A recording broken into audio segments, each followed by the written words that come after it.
और अब खबरें तफसील से। इस्लामाबाद हाई कोर्ट ने साबिक वजीर आजम इमरान खान की गिरफ्तारी कानून के मुताबिक करार दिया है। अदालत ने रजिस्ट्रार हाई कोर्ट को एफआईआर दर्ज कराने का हुक्म दिया और सेक्रेटरी दाखिला और आईजी इस्लामाबाद को तौहीन अदालत के नोटिस जारी कर दिए। अदालत ने हुक्म दिया कि रजिस्ट्रार हाई कोर्ट इंक्वायरी करके 16 मई तक रिपोर्ट जमा कराए।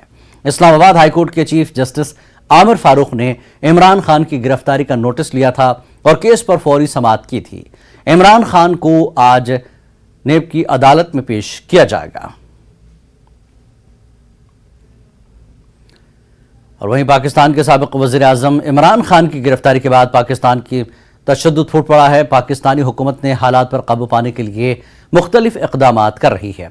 पाकिस्तान के कई शहरों में यूट्यूब, फेसबुक और ट्विटर की सर्विस बंद कर दी गई है, जिसके बायस सारिफीन को मुश्किलात का सामना करना पड़ रहा है। इसके अलावा मुख्तलिफ शहरों में इंटरनेट सर्विसेज भी मुतासर है।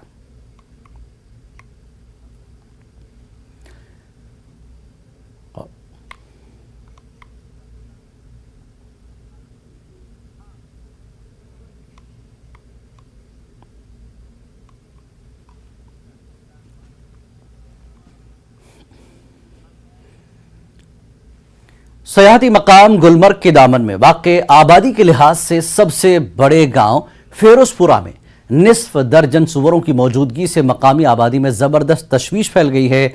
मकामी लोगों ने बताया कि सुअरों को गांव में गश्त करते देखा गया और उनका घूमते वीडियो सोशल मीडिया पर जबरदस्त वायरल होने से मकामी लोग तशवीश में हैं, क्योंकि आज तक गांव में कभी भी सुअरों को नहीं देखा गया।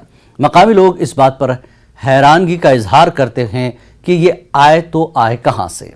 गांव में सुअरों की मौजूदगी से खास लोगों को, खासकर बच्चे, काफी खौफजदा दिखाई दे रहे हैं, जबकि स्कूल जाने वाले बच्चों को वालिदैन स्कूल तक छोड़ने और लाने जा रहे हैं। फेरोजपुरा की आबादी ने महकमे वाइल्ड लाइफ से गांव में मौजूद सुअरों को फौरी तौर पर पकड़ने का मुतालबा किया।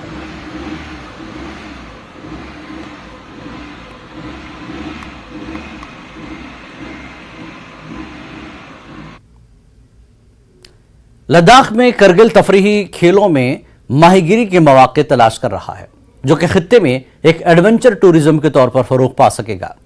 माहीगिरी एडवेंचर टूरिज्म में से एक है जो फ्लाई फिशिंग के तरीके से की जाती है, जिसमें मछली को पकड़ने के लिए मसनूई मक्खी का इस्तेमाल किया जाता है। करगिल में फिशरीज डायरेक्टरेट महकमे सयाहत के साथ मिलकर मकामी आबादी की पायदार इक़्तिसादी तरक्की के लिए उसको एक नए शोबे के तौर पर फरोग देने की कोशिश कर रहा है। महकमे ने करगिल के एक सरहदी गांव लाटो के करीब दरियाए शंगू के हिस्से की निशानदही की है, जो कि मुजवजा एंगलिंग खेलों की सरगर्मियों के लिए है। –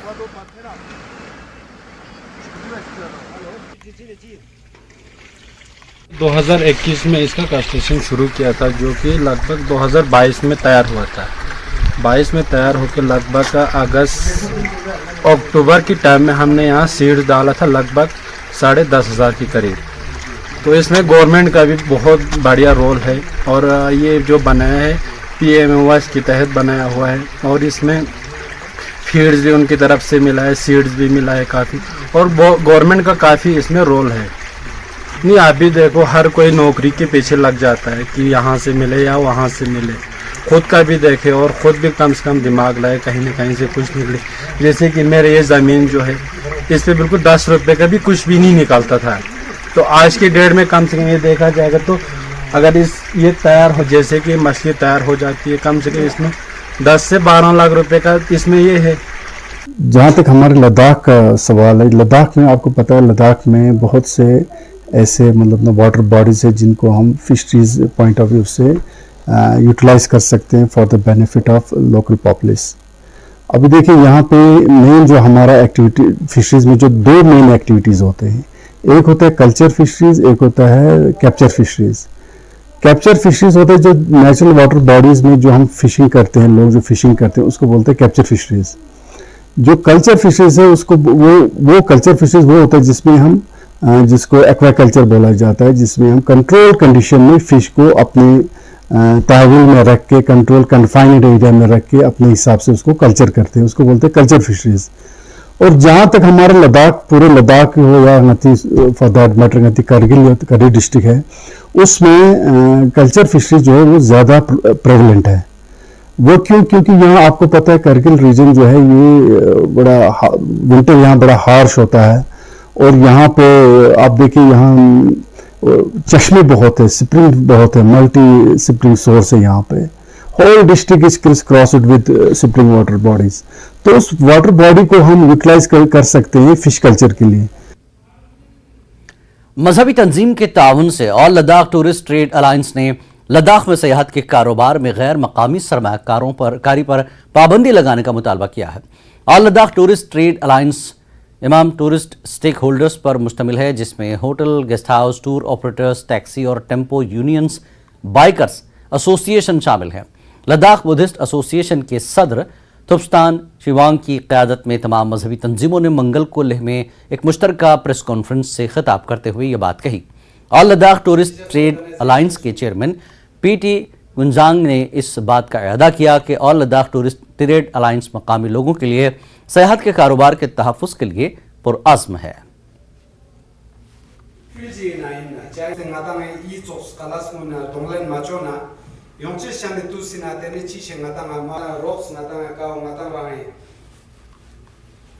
मीटिंग मिलने के बाद हमने यही सोचा कि लद्दाख के फ्यूचर के लिए, तो लद्दाख के फ्यूचर में क्या है, एक हॉस्टाइल जगह है, फ्रेजाइल इकोसिस्टम है, मिनिस्क्यूल पॉपुलेशन है और एरिया बहुत बड़ा है। तो उन सब को नज़र में रखते हुए, और लद्दाखी ऑलमोस्ट 100% ट्राइबली है, तो इन सब को प्रिजर्व करने के लिए सबको लगा के हमारे सीनियर लीडर्स जो काथुप्ता ने और करगिल के भी जो सीनियर लीडर्स है, सब ने यही सोचा भी लद्दाख को प्रिजर्व करें। तो इसी के लिए हम 6 शेड्यूल की तरफ जा रहे हैं।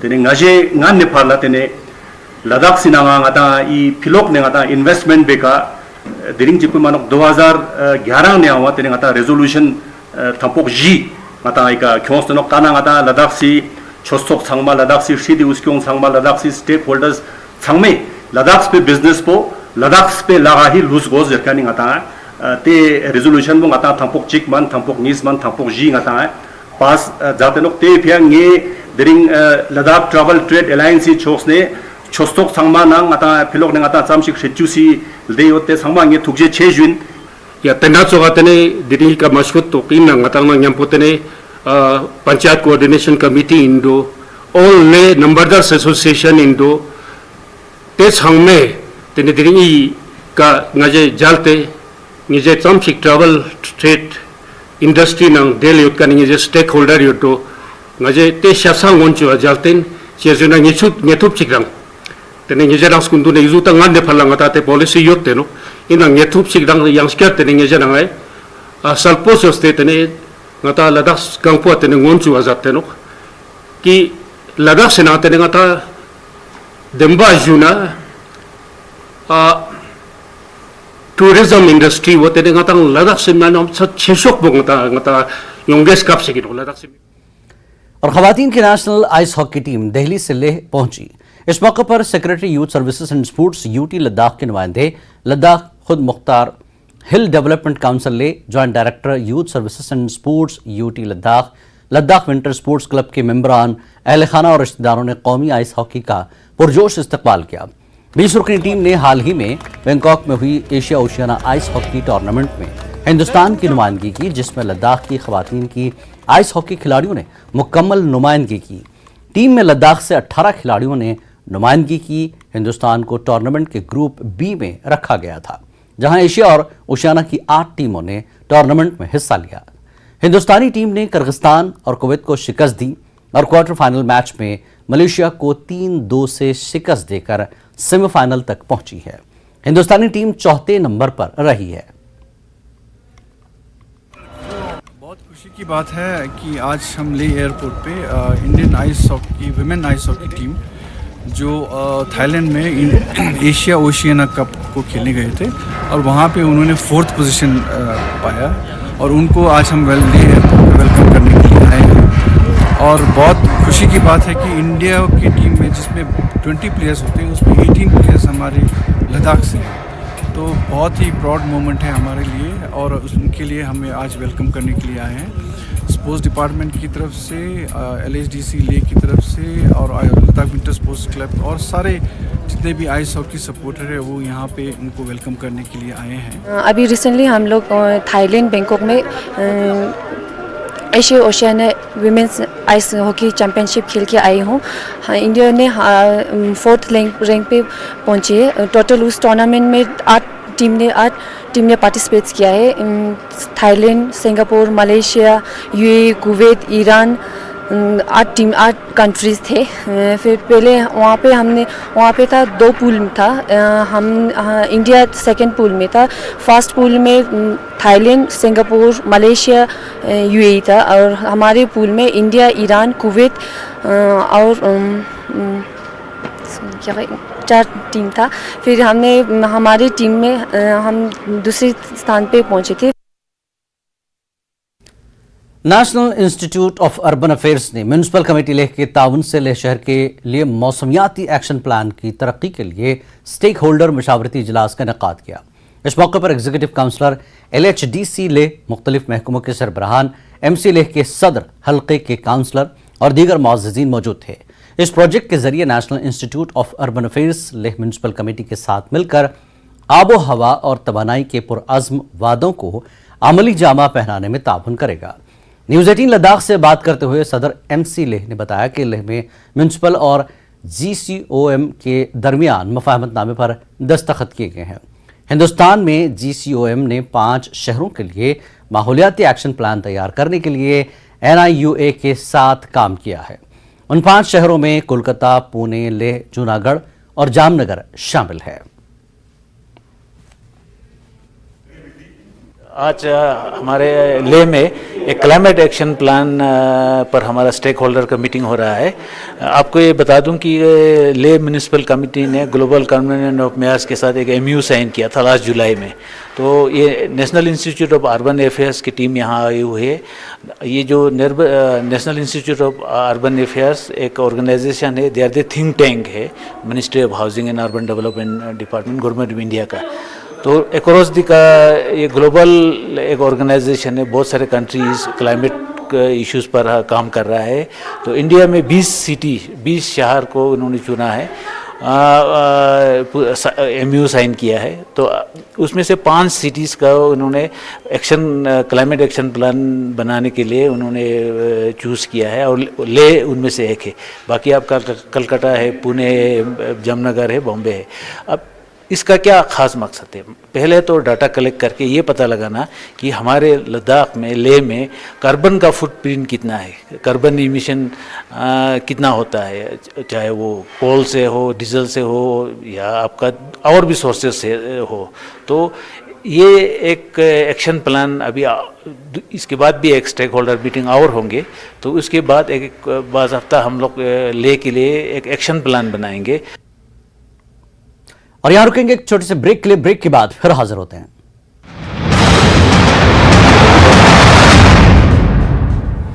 हेडलाइंस प्रेजेंटेड बाय पेट सफा आयुर्वेदिक चूर्ण। पेट सफा तो हर रोग दफा।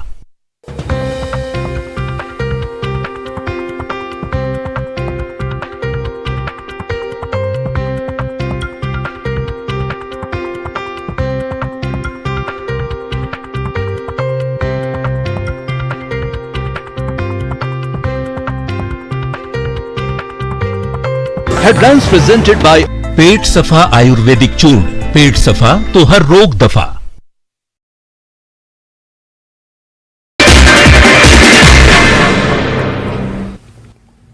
नमस्कार, धार भी रफ्तार भी में आपका बहुत स्वागत करते हैं। मैं हूं आपके साथ हिना जुबैर। शुरुआत करेंगे इस वक्त की बड़ी खबर के साथ। तो जम्मू कश्मीर से ये बड़ी खबर है, जहां NIA की छापेमारी जारी है। बडगाम, शोपियान और पुंछ में छापेमारी की जा रही है। कई स्थानों पर एजेंसी की ये छापेमारी की जा रही है। इससे जुड़ी तफसीलात पर नजर बनी हुई है। फिलहाल जो इलाके जहां पर NIA की छापेमारी जारी है वो है बडगाम, शोपियान और पुंछ। तो लगातार हम देख रहे हैं कि किस तरह से एजेंसी की जो छापेमारी है वो जारी है। और अब इसमें आज की ये खबर है कि बडगाम, शोपियान और पुंछ में भी NIA की ये छापेमारी की जा रही है। लगातार तफसीलात पर नजर बनी हुई है। फिलहाल ये तस्वीरें आप तक पहुंचा रहे हैं जहां एजेंसी की छापेमारी जारी है। किन इलाकों में की गई है, कहां पर ये छापेमारी की गई है, क्या कुछ इसकी तफसीलात हैं, उस हेडलाइंस प्रेजेंटेड बाय पेट सफा आयुर्वेदिक चूर्ण। पेट सफा तो हर रोग दफा।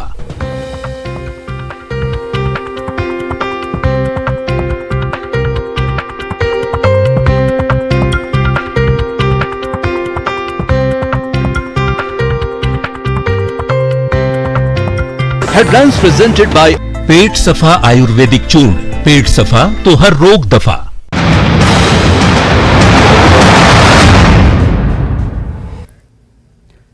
चाडोरा बडगाम में गुज़श्ते 4 रोज से जारी एंटी ड्रग ताइक्वांडो चैंपियनशिप अख्ताम को हुई। अलजवाद स्पोर्ट्स अकेडमी की जानिब से मुनक्किद की गई इस चैंपियनशिप में कई स्कूलों के बच्चों ने शिरकत की। इस चैंपियनशिप की खास बात यह रही कि लड़कियों ने बढ़ चढ़कर हिस्सा लिया। उनका कहना था कि इस तरह के प्लेटफॉर्म से उन्हें खेलने और अपनी सलाहियत को जांचने का भी जरिया है। चूंकि ये चैंपियनशिप एंटी ड्रग चैंपियनशिप थी तो खिलाड़ियों ने नौजवानों, खासकर मनशियात में मुलविस नौजवानों से अपील की कि बुरी आदतें छोड़कर खेलों में दिलचस्पी लें। इख्तितामी तकरीब के दौरान डिप्टी CEO हुमा मीर ने इस इवेंट के मुनक्किद करने पर मुंतज़मीन को मुबारकबाद पेश की।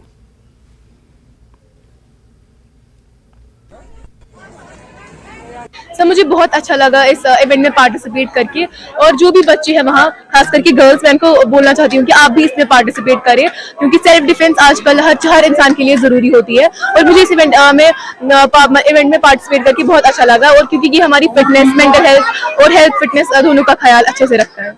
मैं कहना चाहता हूँ कि ये बहुत सारे बच्चे सीखने चाहिए और ड्रग्स के खिलाफ उठने चाहिए। तो जो ड्रग्स करते हैं मैं उनसे भी कहना चाहता हूँ कि ड्रग्स को छोड़िए और स्पोर्ट्स में आइए।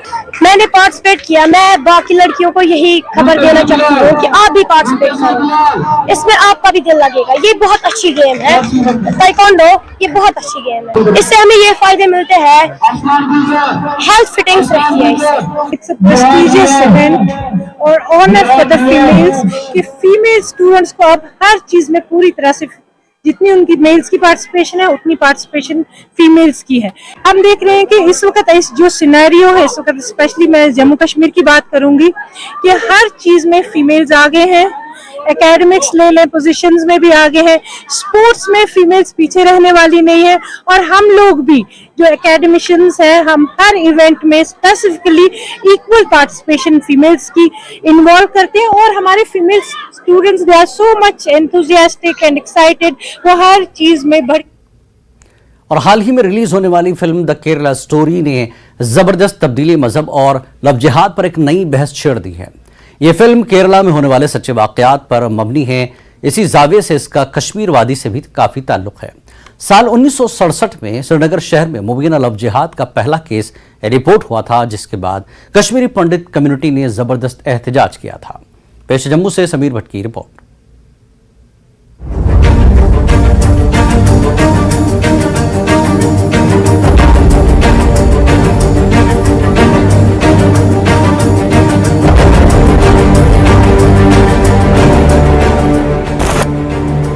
गुज़िश्ता साल द कश्मीर फाइल्स की बॉक्स ऑफिस पर जबरदस्त कामयाबी के बाद हालिया फिल्म द केरला स्टोरी ने भी बॉक्स ऑफिस पर जबरदस्त कामयाबी हासिल की है।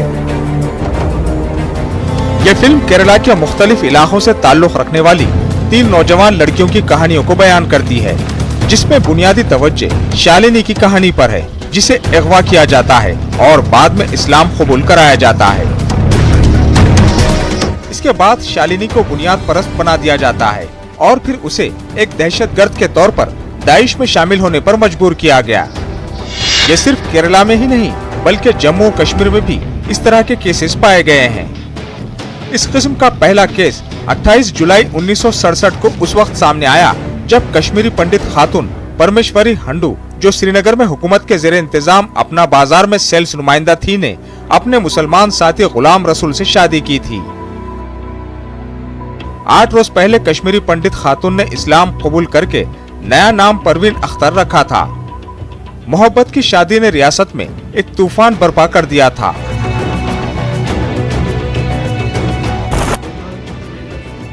मारूफ कश्मीरी पंडित, मुसन्निफ और सामाजिक कारकुन आशीष कौल ने 1967 कश्मीर का परमेश्वरी आंदोलन के नाम से एक किताब लिखी है, जिसमें उन्होंने तमाम हकायक बयान किए हैं जो कश्मीरी पंडितों की तरफ से परमेश्वरी के जबरदस्ती तब्दीली मजहब के खिलाफ शुरू किए गए उस एजिटेशन के दौरान हुए थे। आज जो ये पूरे हिंदुस्तान में लव जिहाद पे डिबेट छिड़ा हुआ है, तो मुझे लगता है ये सही समय है इसकी जड़ तक जाने का। हिंदुस्तान में पहला आधिकारिक रूप से लव जिहाद का किस्सा 1967 में कश्मीर घाटी में हुआ था, जबकि एक मासूम सी 16-17 साल की बच्ची घर से निकली जिसका नाम परमेश्वरी था, और वो कभी घर लौट के वापस नहीं गई। और बाद में ऐसा सुनने में आया कि उसने एक मुस्लिम लड़के से शादी कर ली, और पूरा तंत्र, पूरा एडमिनिस्ट्रेशन उस एजिटेशन को सैबोटाज करने में लग गया ताकि वो बेटी कभी घर वापस नहीं आए। और ऐसा ही हुआ। मुट्ठी भर कश्मीरी पंडितों ने उस वक्त, इतनी मिनिस्क्यूल माइनॉरिटी ने उस वक्त पोस्ट ब्रिटिश इंडिया में पहली बार इतनी एक मजबूत एजिटेशन की that brought entire Kashmir to a grinding halt. उस आंदोलन के 2 नारे थे, एक पंज नारे पांडवा दे और छठा नारा जय हिंद, और दूसरा नारा था हमारी बेटी वापस करो। वो एजुकेशन इतनी असरदार हुई कि सेंटर तक हिल गया, और उस वक्त के होम मिनिस्टर को खुद कश्मीर आना पड़ा, और उन्होंने आधिकारिक रूप से उस एजुटेशन को सैबोटाज किया। उन्होंने वादे किए जिसमें सबसे बड़ा वादा था कि वो बेटी वापस घर लौट के आएगी। न उनके किए हुए वादे कभी पूरे हुए, जो कश्मीरी पंडितों के साथ में अट्रॉसिटीज होती थी उनको खत्म करने के वादे थे, न वो वादे कभी पूरे हुए, और न वो कश्मीरी पंडित बेटी कभी वापस आई। आशीष कौल के वालिद रतनलाल कौल ने साल 1967 में कश्मीरी पंडितों की तरफ से शुरू किए गए एहतजाज में हिस्सा लिया था। उन्होंने कहा कि मज़कूरा एहतजाज 25 दिन से ज्यादा जारी रहा, हत्ता कि मरकजी वजीर दाखिला को श्रीनगर का दौरा करना पड़ा था। उन्होंने कहा कि इसके बाद एजिटेशन को कुछ खुदगर्ज लोगों ने हाईजैक कर लिया, जिसके नतीजे में इसका खात्मा हुआ। मुझे लगता है कि ये पहला लव जिहाद जो कश्मीर में हुआ है, ये काफ़ी ना ऊंचाइयों पर चढ़ा था उस टाइम। और कश्मीरी पंडित पहली बार, हम छोटे थे लेकिन इतनी यूनिटी में कभी नहीं इकट्ठे हुए थे, असेंबल हुए थे इसके खिलाफ। ये लव जिहाद जो था उस कश्मीर में पहला शायद लव जिहाद रहा होगा। वो फोर्सिबली उसको उठा के ले गए तो उस अपने घर से, और शायद लेने वाली से। कश्मीरी पंडित उस वक्त की हुकूमत और पुलिस पर इल्जाम लगाते हैं कि उन्होंने मामले को दबाने की कोशिश की और पंडितों को वादी कश्मीर में रिपोर्ट होने वाले इस पहले लव जिहाद केस के खिलाफ आवाज उठाने की इजाजत नहीं दी। वो वादी कश्मीर में 90 की दहाई में पंडितों के माइग्रेशन से पहले और बाद में इस किस्म के वाक़यात की हौसला अफजाई के लिए भी हुकूमत पर इल्जाम लगाते हैं। यही वजह है कि अब वो हुकूमत से ऐसे वाक़यात की हौसला शिकनी के लिए कानून बनाने का मुतालिबा कर रहे हैं। कश्मीर फाइल्स की तरह द केरला स्टोरी ने भी इस देश के लोगों को झंझोड़ दिया है। जो वो एक झूठा सपना देखते थे, उस सपने से उनको हटाकर उन्हें सच्चाई का आईना दिखाया है। द केरला स्टोरी सिर्फ केरला की कहानी नहीं है। सच मानिए तो ये पूरे भारतवर्ष में कई वर्षों से हो रहा है। ला बनाना चाहिए इसके लिए भाई, इसके लिए सीवियर पनिशमेंट दे दो लव जिहाद के कारण। हाँ, ये ला होने चाहिए ताकि वो लोग कम से कम ये चीज़ न करने से पहले 100 बार वो सोचे कि नहीं हम फंस जाएंगे कल को। जो लोग लव जिहाद करते हैं उनके खिलाफ इनका कहना है कि एक बाज़ाब्ता कानून बनना चाहिए, सख्त कानून बनना चाहिए जिसका सख्ती से पालन होना चाहिए। और लव जिहाद की जो शिकायतें न सिर्फ कश्मीर में, केरला में या बाकी जगहों पे भी हो रही हैं, जिसको अभी तक फिल्म में नहीं दिखाया, सिर्फ केरला और कश्मीर ही दिखाया, लेकिन बाकी जगहों पे भी ऐसे इंसिडेंट्स हो रहे हैं, तो उनको रोकने के लिए कठोर कार्रवाई होनी चाहिए, कठोर कानून बनना चाहिए, तभी इस बिद्दत से नजात मिल सकती है। कैमरामैन साहिबा के साथ में समीर भट्ट, न्यूज़ 18 जम्मू।